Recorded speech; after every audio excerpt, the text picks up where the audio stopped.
David Grasso here, accompanied by Mark Grossburg. How are you doing today, Mark? I'm doing great. Tell us about your book, The Best People. It's set in your native Houston, if I'm not mistaken.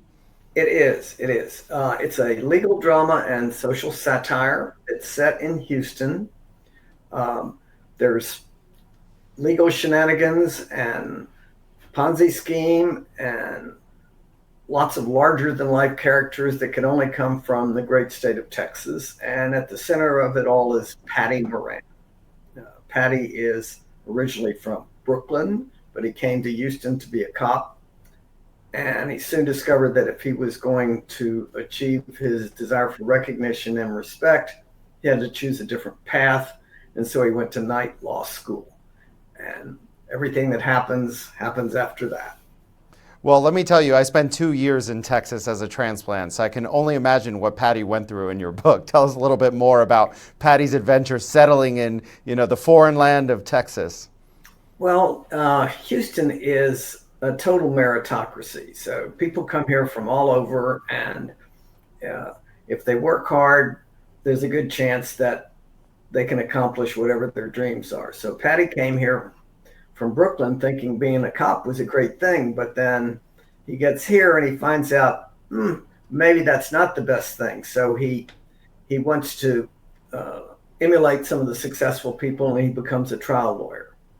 Uh, and he finds out pretty quick that they don't teach you how to practice law in law school. So Of he's course not. They don't teach you how to do anything these days, Mark, in school. It's just a piece of paper. right. So after he got the piece of paper, he struggled and he suffered a humiliating defeat in his first trial. Um, Oh yeah. Well, that often happens right out of the gate, right? So, yes, did your own experiences inspire this book? Why did you pick to create a character from New York, given that you're a native? because as I said, Houston's a meritocracy. So I wanted to show how people can come from any place and do fine here, or they can come from the lowest social strata and rise up. This is an amazing place. I mean, it's the second largest Indian population outside of New York, second largest Vietnamese, I think, outside of Oakland. Uh, it is the most diverse city in the United States, maybe in the world. I don't know. And so I wanted to show how somebody could come here, not know anybody, and do just terrific. So tell us a little bit more. What happened to Patty after I don't want you to give away the whole book here, but what happened to him after that first crushing defeat?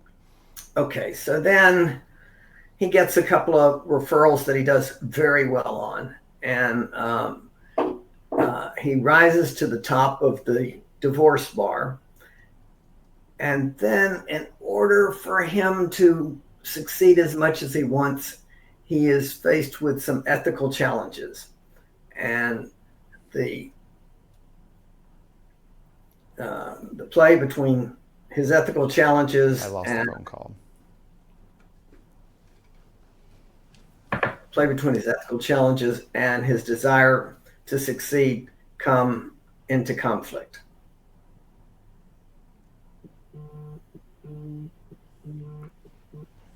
Hello,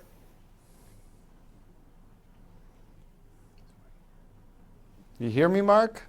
I can hear you. Cool. So anyway, so were any of these characters based on people that you know in real life? Okay, so there's only three characters that are really based on people I knew in real life. One is a woman divorce lawyer who's since passed away. There's only nice things about her in it. One is an Italian restaurateur whose real name is Tony Valone, but in this movie uh, it is uh, Luigi Gante, and the name of his restaurant is Elegante. That makes sense. Uh, a Jewish tax lawyer, and because I gave myself a cameo role. Other than that, all of the characters are totally invented. And how'd you do that character development? Did you slowly develop it over time, or did they just come to you? Okay, the truth is that I sat down one day and I think wrote the whole first draft of the novel. It wasn't very good. In fact, it was all dialogue. I don't think there was any description. but basically all the characters, or nearly all the characters, were in that very first draft. It just took a long time to turn it into something that people might want to read. So there have been several changes since you had that first, stream of consciousness then, haven't there?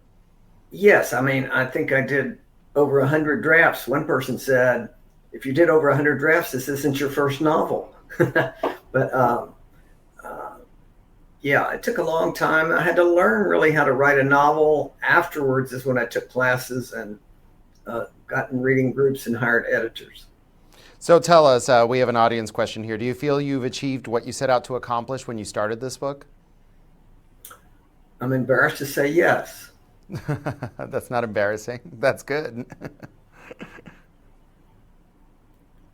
Um, it's it's been fun. It's was harder.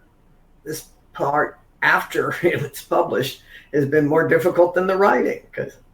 But I've enjoyed it. I've enjoyed the readings that I've had so far, and the Q&As and radio interviews and things like that. It's been fun. So tell us, are there any authors that inspired you to write this book? Is there anyone in particular that stands out as an influence?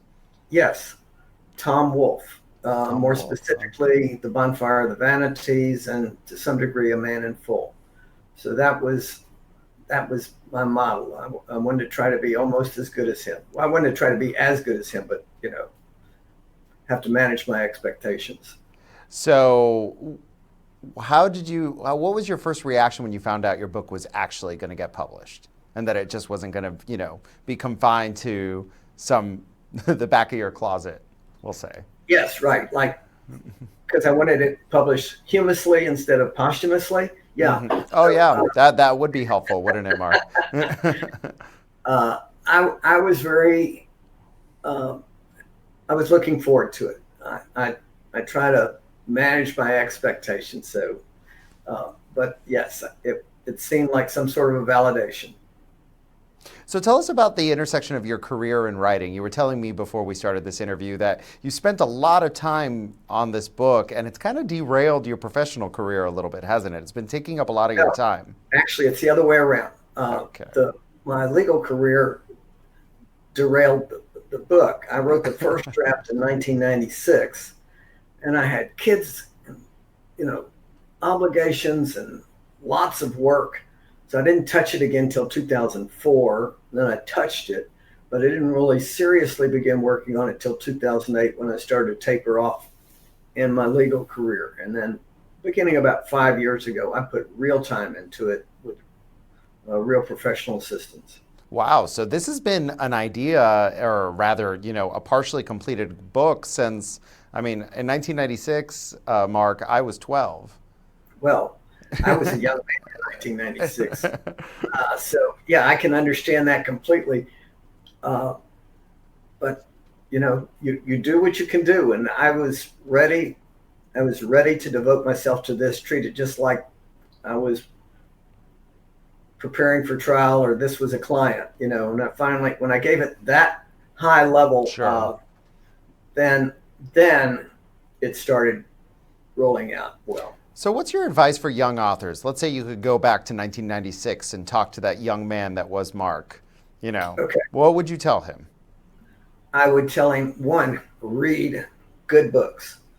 Two, take some classes on how to write a novel. And in Houston, there's lots of good classes. You don't have to go to college, to a college campus to do that. We have a fabulous organization called Imprint, INPRINT. In addition to having a reading series, which is good enough for Salman Rushdie to have come here 4 times and Margaret Atwood a couple of times, they have classes in fiction and novel writing and memoir. Do you feel like those helped you a lot? Yes, they did. It was pretty far along in the process, but yes. And then the editors helped. Some were better than others. Yeah, I've been helping someone write a book recently, and I noticed that editing is very influential in the final outcome of the product, and the quality of editing can really change the final product. I think to some degree that's correct. This book was long. what you're seeing now is about 40% of what maybe the largest draft was. So I Wow. had to cut out stuff. The most important thing was not having anything in there that didn't drive the story. You have to drive the story. If you can't have exposition and side trails and stuff like that. Uh, Everything in there has to point toward the story. So speaking of that story, what do you hope readers take away from this story? You've talked a little bit about Houston and the meritocracy. It's, it's a social satire in many ways, the story. But what's the ultimate outcome or the takeaway that you want readers to take with them? Well, not necessarily in this order. One, I want them to appreciate what an amazing place Houston is, and it also can show anybody, any place. I think if they work hard enough, can get what they want. But it also is a cautionary tale. Um, the main character has some ethical challenges, and how he deals with them is the drama in the story. There's also a wonderful young woman from the barrios. When I created her for Pilar, some right? Bilad. Pilar, and Hmm. when I created Pilar, I kept saying Jennifer Lopez, so I was pretty much in love with her. Maybe I still am.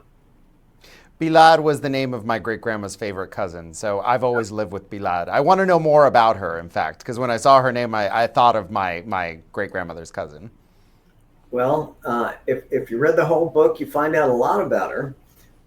She too is gorgeous but flawed, but she works hard to overcome uh, herself as her own worst enemy. Wow. How is that? Oh, well, you got to read the book. I had to push you as far as I could, Mark. So tell us, do you have any other future literary plans? This one was, on the back burner for a long time, but now it's finally here. Are you beginning to work on your next project? I had already started on my second novel, which is a cold case story. It has nothing to do with this, but it is fiction, but based on something real. There's a long personal essay that I've started, which is sort of the philosophy of my life. It's called Going to Wherever My Green Light Tells Me the Intersection Might Be Interesting, Living in the Now. And that's my philosophy. The other part of my philosophy is that I it took me a long time, but I have accepted the consequences of my choices. So I don't do any shoulda, coulda, woulda. I This is who I am. This is where it is now. I can't change those things. I'm not other people. I don't compare myself to other people anymore. And I really enjoy each day. I am about the happiest person you've ever talked to. Well, that's quite a difference from what we regularly hear from the media about negativity. So tell us a little bit more about yourself, Mark. How old are you? What's your background? Tell us about your family life. We want to know who's behind this book. Okay, I am 78 years old. I I've been married twice. I have three children. I did parenting better than marriage. Eight wonderful grandchildren. I My family was from very modest circumstances. I went to all public schools. Went to the University of Houston for undergraduate school. Which I is a public school in Houston, correct? Right. And then I was a political science major, and I was astounded to learn when I graduated at age 20 that there were no jobs for political scientists. Shocking. Wow, nothing's changed, Mark. Right. So I got a job as an accountant because I'd taken some uh, electives in accounting, and I found out very quickly that that required linear thinking, and I'm a nonlinear thinker. So I applied to two law schools, Texas and Harvard. Texas accepted me, and Harvard put me on a waiting list. And but I was good at test taking, so I passed the CP exam. And when I graduated, there were a couple of things. One, I got a law clerkship with a judge on the United States Court of Appeals in Los Angeles. That was a fabulous experience. Two, I didn't know it because, like I said, it's from modest. I never heard of the big law firms in Houston. And when I graduated, I was the first Jewish person who was hired out of law school by any of the major Houston law firms. Which were very WASP, right, Mark? White Anglo-Saxon Yes, Protestant. Yeah. It was like Yeah, that here in New York in that era as well. you're right. So that's all the Midtown firms were Jewish and the white shoes firms were not. That's all changed, of course. And then, even though I had dreams of being another Clarence Darrow because I had this CPA, they decided I was going to be a tax lawyer. Okay. And I was and am, and I've really enjoyed it. Toward the last 15 or 20 years, I've limited my tax practice to tax controversies. In other words, find the IRS. Most people don't like the IRS. I love them. If I didn't have somebody on the other side, I could have never sent my kids to It's school. created a job for you, hasn't it, Mark? Right. So, what's your advice that you could give to other writers? I mean, you resurrected a project that was, I mean, in anyone else's life would have widely been considered dead, right? What's Right. your advice for people as they put pen to paper or, their hands on a keyboard and try to make their vision come alive? Well, one, they need to write about what they know. Two, it would have been better if I had devoted a specific amount of time every day, let's say the first 2 hours in the morning or whatever, to writing. So I wrote this spasmodically until about 2014, and then I really started paying serious attention to it on a major basis. So know your story, make up your story, write down notes, because there's you will hear things in life, you will observe things in life, and sooner or later you'll be able to find a place for that in what you write. It doesn't have to directly relate to the context that you heard it or you saw it, but there'll be a place for it. So keep your eyes and ears open and make notes if you don't have a perfect memory. So, is your favorite part of being an author getting to say that you're an author and not just a lawyer, Mark? Mm, I haven't said it yet, but Well, you can say inside, it right here. it's You are an inside, author. between us, the answer is yes, but I don't say it too much publicly. I guess it's out now. Okay. Yeah. Well, I mean, you have an audience here that's very engaged with you as an author, not as a lawyer. We're not talking about your law career. What a change Right. for So, you, yeah, isn't this is it? my first work of intentional fiction.